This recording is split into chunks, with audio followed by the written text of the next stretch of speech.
Perup, are you getting tired of being capped on your internet? Well, not anymore. Wave Direct has no data caps, and with great local customer service, why go anywhere else? 30-day trials are available. Call 775-253-3887. News 46 is brought to you by Comfort Hospice Care, where we give our patients and their loved ones peace of mind, knowing we provide the highest quality of care 24 hours a day, 7 days a week. For more information, call 751-0349. News is also brought to you by Inspiration Senior Living, where we provide affordable elegance to Pahrump area seniors. Give us a call at 751-2300 and make an appointment to tour our community. Tonight on News 46, 2 local homes are destroyed by fire over the weekend. A house of horrors is discovered on the west side of town. And an update regarding a KPVM exclusive story. News 46 starts now. You're watching KPVM News 46 with Rhonda Van Winkle and Jason Koblenz. Local coverage from Deanna O'Donnell.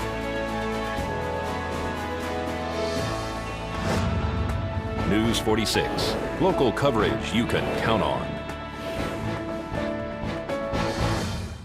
Good evening. It's Monday, May 5th. Happy Cinco de Mayo. I'm Deanna O'Donnell. And I'm Rhonda Van Winkle for News 46. A fully engulfed structure fire occurred Saturday on Betty Street. Fully engulfed multi-structure fire and vehicle fire occurred on Saturday afternoon on Betty Street between Lola and Linda. Pahrump Valley Fire and Rescue arrived on scene along with Nye County Sheriff's deputies to try to block traffic for all the people who were converging on the area to try to view the fire. Fire crews were able to extinguish the blaze. However, almost everything on the property was a complete loss. Red Cross is assisting with 2 adults and 4 children as a result of Saturday's fire. Fire Chief Scott Lewis has said that this fire was started apparently from a child who also was transported to Desert View Hospital with smoke inhalation. The Red Cross Disaster Action Team volunteers are meeting with 2 adults and 4 children to ensure that everyone has a safe place to sleep and has food and clothing, medication, and other essentials as a result of this fire. If you would like to make a donation to help local families who have lost their homes to fire, you can give Red Cross a call at 702-369-3634, or you can find them on the web at redcross.org/Southern Nevada. This is Deanna O'Donnell for News 46.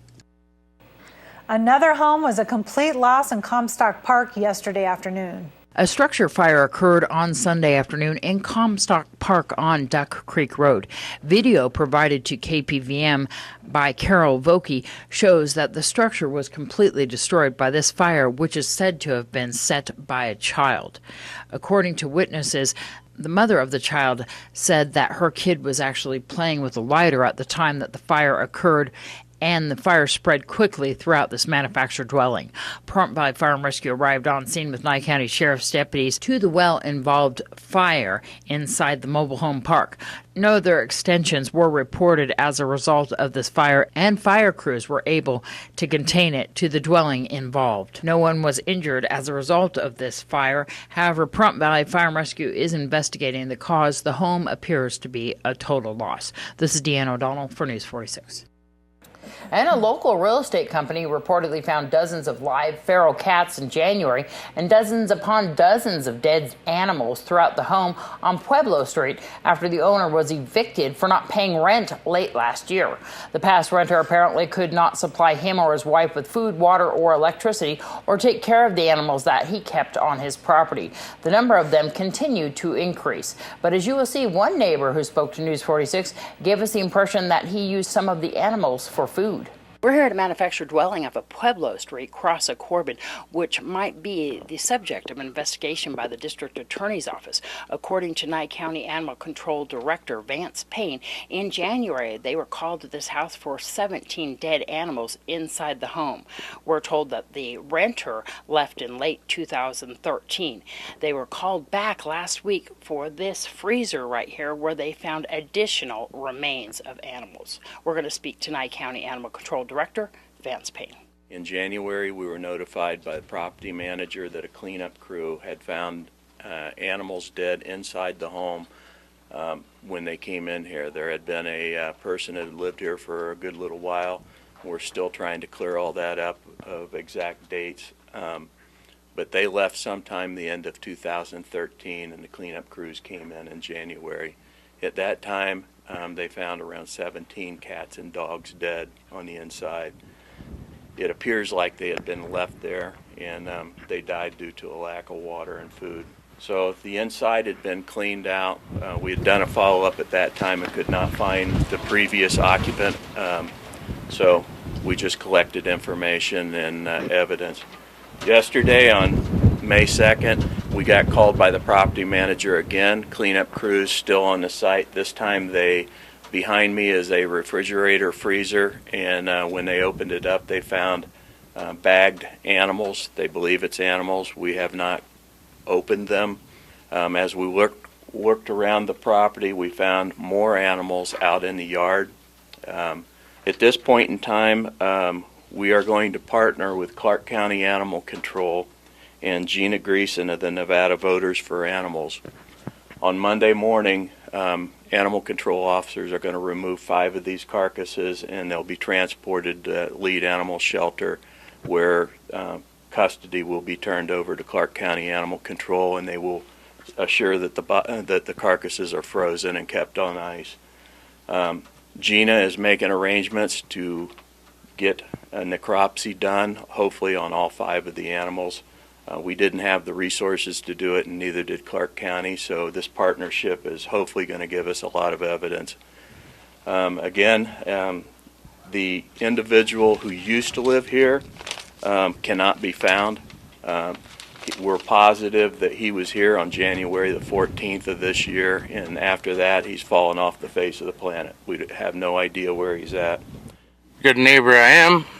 I let him use the water and cook some food for him on our stove or whatever once in a while, but when he came to my house with a whole leg of lamb and a hoof on it, that's when I said, no, I gotta stop there. I can't cook that. He's like, well, it's for the cats. And I said, I can't cook that. You can start a fire and cook that yourself. You know. Do you think he was in fact eating his own animals? I don't think he was eating his own animals. I think he liked his animals, but he just didn't have the means to take care of himself or the animals. So we are told that the rental company is getting this property ready to re-rent out, but until that's done, they'll be doing a full search for all animals on the property and, of course, removing those ones inside this freezer. There will be a necropsy done on the remains of some of these animals to find out how they died, and they might enlist the Nye County Sheriff's Office to locate the last renter of this home. This is Deanna O'Donnell on Pueblo Street for News 46. And on to another fire. At approximately 10:15 a.m. today, the Clark County Fire Department responded to multiple 911 calls reporting a mobile home on fire in Sandy Valley. The home, located at 401 North Spring Street, was fully involved upon the arrival from Volunteer Fire Station 77 in Sandy Valley. There were reports of an occupant inside the home. Upon knockdown of the fire, firefighters were able to search debris left at the site for the reported occupant, and a woman in her mid-60s was found deceased, in addition to 3 dogs. The department investigators are conducting a joint investigation into the cause of the fire, as is protocol with any fire involving a fatality.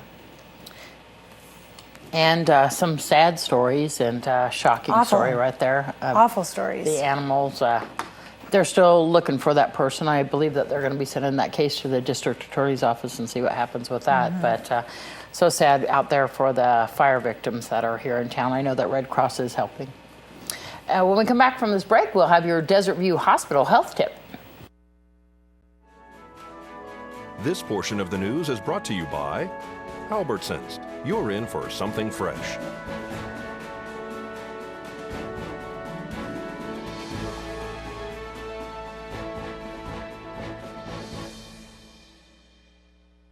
Welcome back to News 46.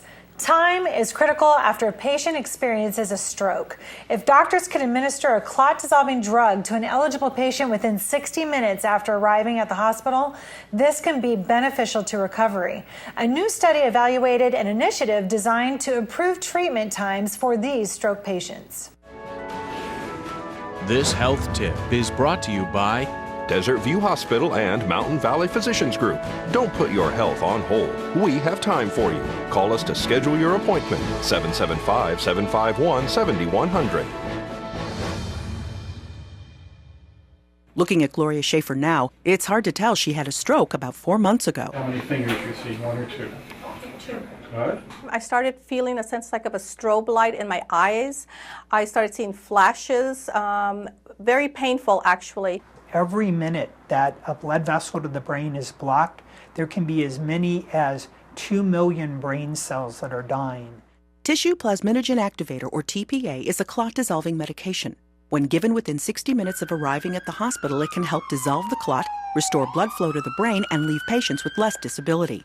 This time frame is known as door-to-needle time. However, less than a third of stroke patients in the U.S. were getting TPA within the 60-minute time window. The Target Stroke Initiative was designed to improve the timeliness of evaluating patients with stroke, improve their care, and hopefully that would translate to better clinical outcomes. Dr. Greg Fonarow from the University of California, Los Angeles, and co-authors evaluated outcomes at more than 1,000 U.S. hospitals before and after the initiative was rolled out.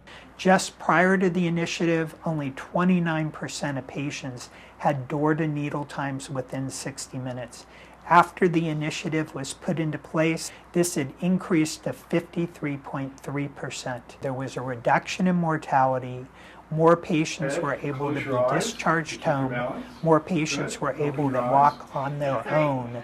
And importantly, a potential complication that can develop bleeding into the brain, that was also reduced.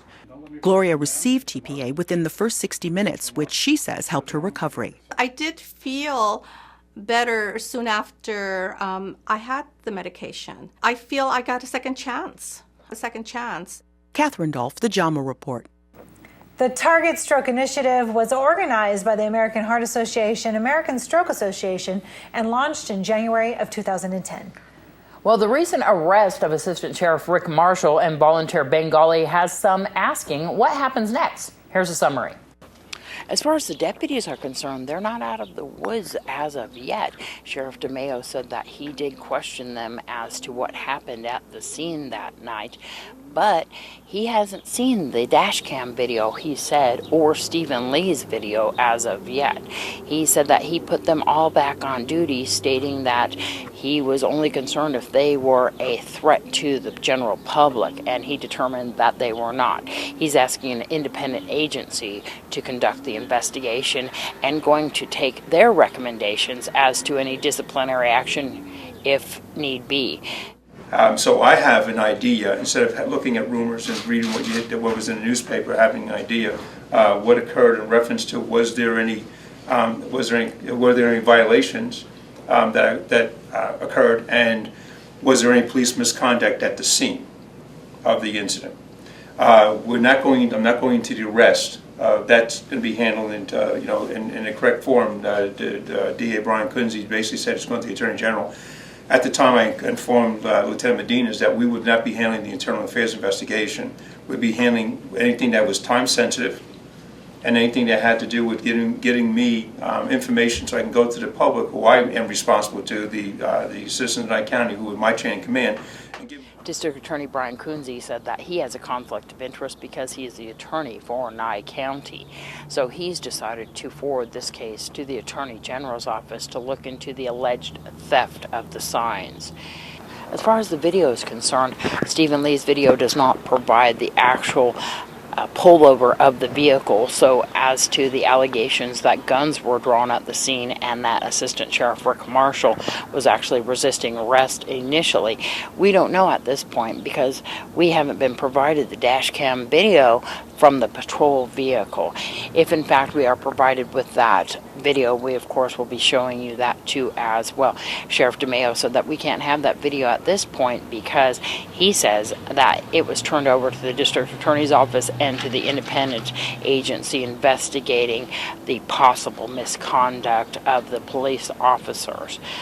As for the arrest of Assistant Sheriff Rick Marshall and volunteer Ben Gully, we can count up to 8 officers that were on scene and 6 patrol vehicles, including some undercover patrol vehicles, that helped conduct this arrest. Sheriff DeMayo is concerned about that because he talks about sector integrity. There are ways of handling these calls that they're going to go by past practice as well. Was the way that the call handled were these people afforded the same opportunities as citizens in our county? I would hate to think, because you have to look at something. I would hate to think that every time someone does a petite larceny, I'm going to have a 6-car response. He also spoke a little bit about the bank robbery that we recently had and that 2 patrol vehicles were there on scene for an armed robber. This is what attorney Adam Levine from the Law Enforcement Association said as to the number of deputies that responded to the arrest. Unfortunately, when a law enforcement officer is put in a position of having to potentially arrest one of his supervisors, it is in the best interest of that officer to have multiple witnesses there so they're not placed in the jeopardy position of having it be their word versus the word of their supervisor, who of course has control over their careers. This is Deanna O'Donnell for News 46. News 46 brought you a story last week about Larry Getting, who is disabled as a result of an aneurysm. News 46 was contacted today by a female by the name of Amy Nelson. Amy's known Larry for many years. She spoke to News 46 about Larry in the past and how his wife passed away and how he raised his children on his own. She also spoke about how Larry, when he was capable, was doing favors for anybody that he could. And as Larry was in a coma for 2 months as a result of an aneurysm, he is now permanently disabled. Amy proudly told me that the news story that we did resulted in a lot of help for Larry. As a matter of fact, he got his ramp for his wheelchair fixed. Sheila Wynn donated an air conditioner for her. They also are looking into getting some help with Medicaid. 2 ladies showed up at Larry's house and cleaned his house, as well as they are possibly looking into some discounts with the power company. Larry's in need of a battery for his wheelchair as well. Right now, he said that his biggest concerns are his electrical wiring, his septic tank, and that even though Sheila gave him an air conditioning unit, he's trying to find a swamp cooler for his home. If you would like to contact Larry, you can give him a call at 702-348-1957. This is Deanna O'Donnell for News 46. Thanks to all the people that helped out Larry. And a female escaped with only minor injuries as a result of an accident last night on Corbin Street. Tonight's accident report is brought to you by Stovall & Associates. Don't expect insurance companies to have your best interest in mind. Stovall & Associates cares. Let us help you if you have been involved in an accident.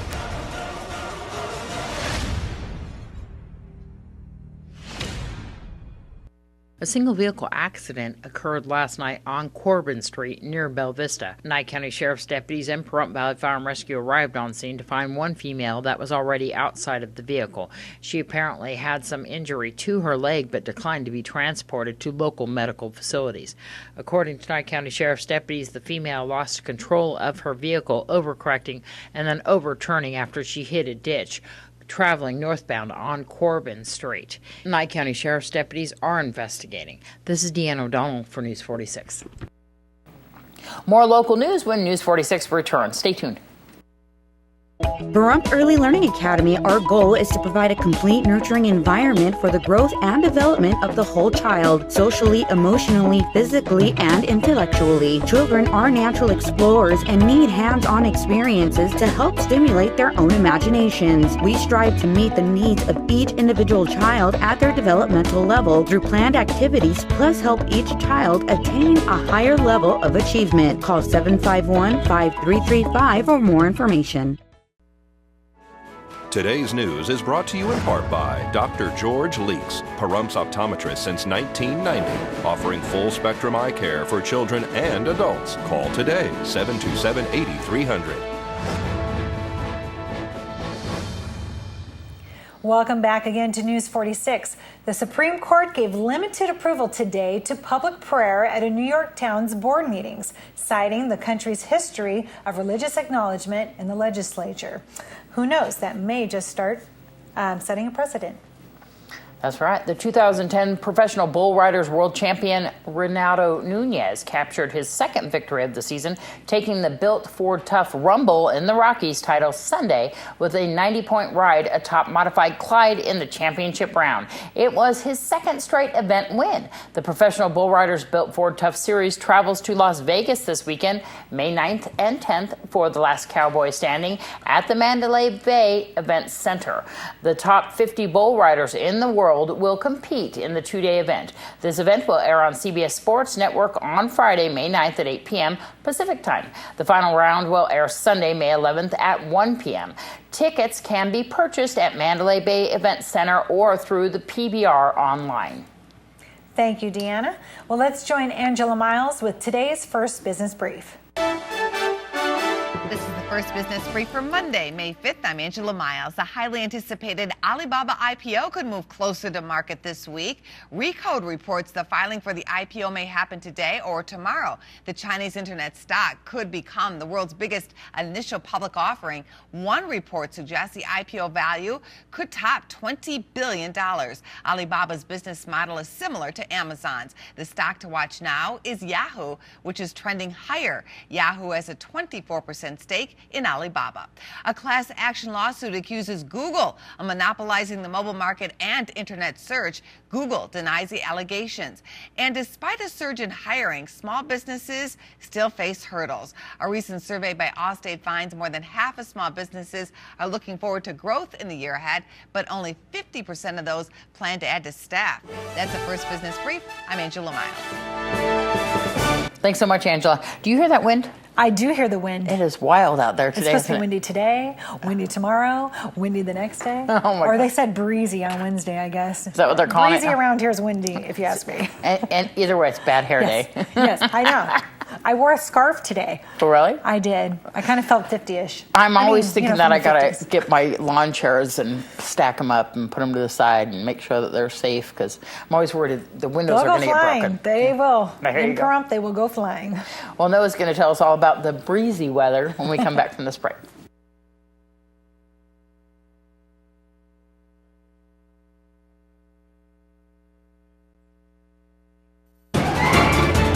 News 46 weather is brought to you by your local dairy farmers. Dairy products are very important in maintaining a healthy body. Hello and welcome back to News 46. Today is Monday, May 5th. Happy Cinco de Mayo, everybody. Today we had cloudy skies and high winds. Your high today was 82 degrees. Your average temperature at this time of year is 85 degrees. Winds were coming from the south-southwest today at 17 miles per hour with gusts up to 32 miles per hour. Some pretty high winds out there. Sure hope you didn't blow away. The UV index today was 7, which is high. Humidity was at 21%. Sun was at 5:47 a.m. and the record high in 1947 was 108 degrees. Tonight we'll have mostly clear skies, but we'll still have those high winds. Your low will be 56 degrees. Your average temperature at this time of year is 63 degrees. Winds will be coming from the southwest at 14 miles per hour with gusts up to 26 miles per hour. So they'll be calming down a little bit, but some still pretty high winds out there, so stay safe. Humidity will be at 35%. Sunset will be at 7:35 p.m.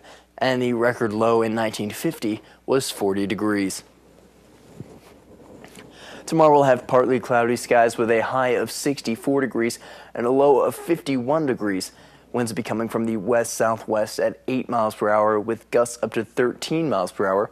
Humidity will be at 35%. Sunrise will be at 5:46 a.m. and the UV index will be 9, which is very high. For our 7-day forecast, we'll have a mostly cloudy week. though we'll probably be seeing some undeterred sunshine on Friday and Saturday. Your high temperatures will be ranging from the mid-60s to the high 80s, and your low temperatures will be ranging from the low 50s to the mid-60s. Again, we're going to have high winds tonight, so make sure you stay safe out there if you're on the road. I'm Noah Beacon for News 46. Back to you at the desk. Thanks so much, Noah. Well, the Nugget is hosting a candidates night debate, and it's going to start tomorrow night at 6 p.m., and that's for the sheriffs. They're going to also have it continuing the day after, and they're going to continue with candidates. I think there's 3 nights, isn't there? Yes, and we'll announce tomorrow night what those candidates will be. So the Nugget, 6 p.m. And we have tickets for the San Gennaro Feast, which is happening Wednesday through Sunday, Mother's Day. And we have 2 VIP passes, or is there 4? I think there's 4. Oh, there's 4 VIP passes there's and 2 2 ride now. tickets. Yeah.